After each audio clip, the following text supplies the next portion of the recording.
Hey folks, welcome back to another review with yours truly, Sam Healey. Today we're taking a look at this little fella right here, Libraria.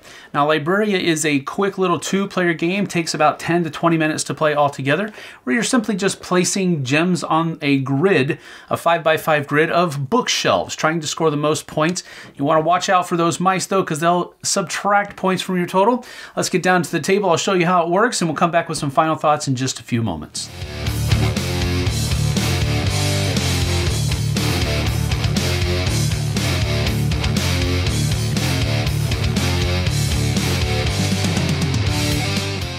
So here I have a game of Libraria set up for you. It's a very simple game where each player is going to be placing one of their gems out on one of these intersections on the board. And then at the end, once all of these have been placed out, each tile is scored by majority. Whoever has the most points is the winner. Points are awarded by the number of books that are represented, and points are detracted by the number of mice that are won, so to speak, by majority as well. Now, the only real difference is that at the beginning, the first person gets to put one of their pieces out here at one of the intersections, and then the second person gets to place two, and then from that point on, each person gets to place only one out, and we continue doing that until all of the gems are placed. And then once all of the gems have been placed out on the board, each tile is scored based on majority of gems of a color. Points are awarded for books on the shelves. Points are subtracted for mice that are controlled by majority. So it would go something like this, where this tile scores no points. Green has majority, no points there. Green has majority here, so that's 3, 4, nothing, 5, 6.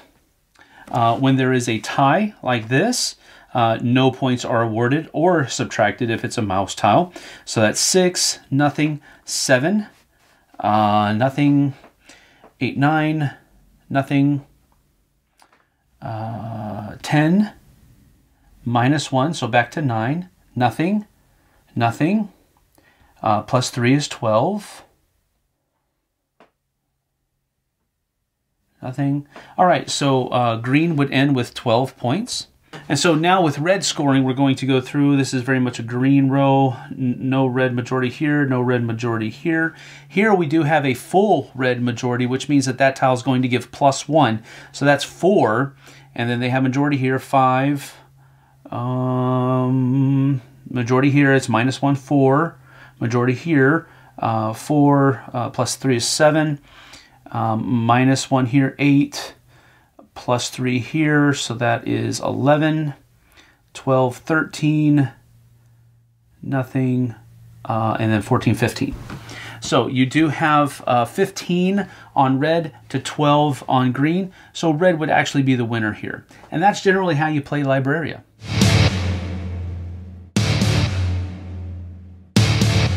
So that's about that for Libraria. It is not a difficult game to play at all. Indeed, it only has 1 page of rules for the entire game, and the booklet is multiple pages, has multiple languages in it. Not difficult at all. So let's get to my pros and cons. All right, so the pros for the game is that, first of all, it is exactly what I feel like a two-player filler game should be. It is quick, fast, and easy, and that is simply what it is. Now, usually what you'll find is quick, fast, and easy games usually have a little bit of, you know, the lower side of complexity, of course, and then you have maybe fewer decisions to make and those types of things, and that certainly is the case here. However, I think the choices that you do have to make are meaningful.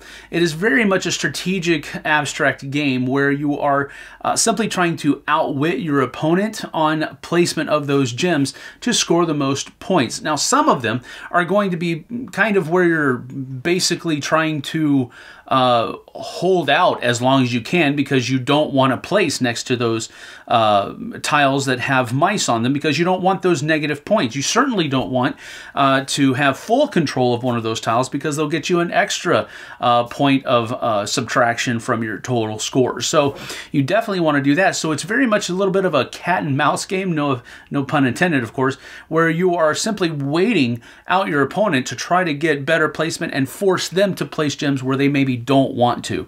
So I like that, where it's quick, simple, and easy, but it does have some flair to it as far as the tension that's there in the game. My second pro of the game is the component quality is good. I like those little translucent gem pieces that are used in a lot of different games.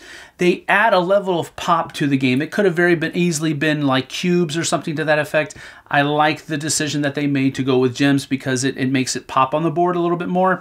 I don't know about the green and red. It gives it a very Christmassy look, and this is definitely not a Christmas game at all. It's just, it gives it a Christmassy look there. So maybe I would have chosen different colors, but the quality of the components and the tiles for all of the different bookshelves are also very good. The artwork employed on the bookshelves, while there's not a whole lot of it, it is good artwork. And so the component quality, artwork, those are all good things in my opinion. Now, as far as my first con for the game, this is something that might just be perceived, but it definitely felt it.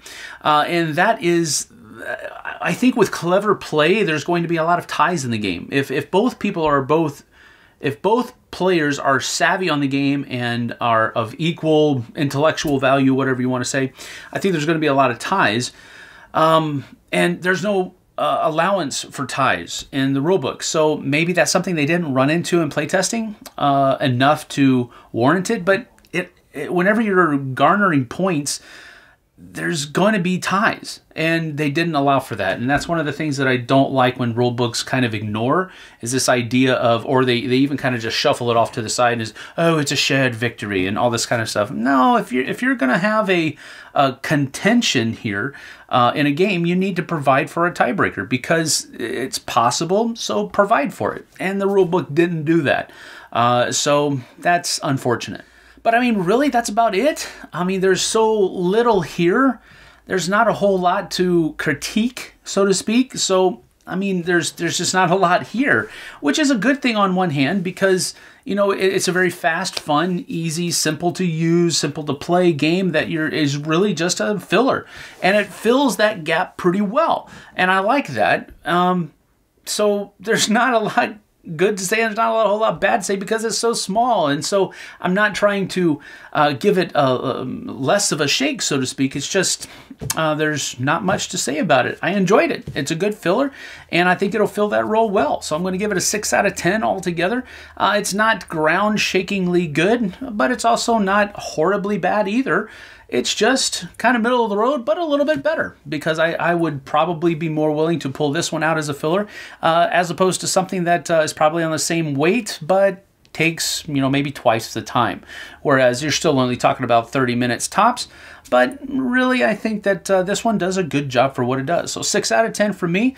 I like it, but it's definitely just a filler. So not really my cup of tea, so to speak, but it's still good.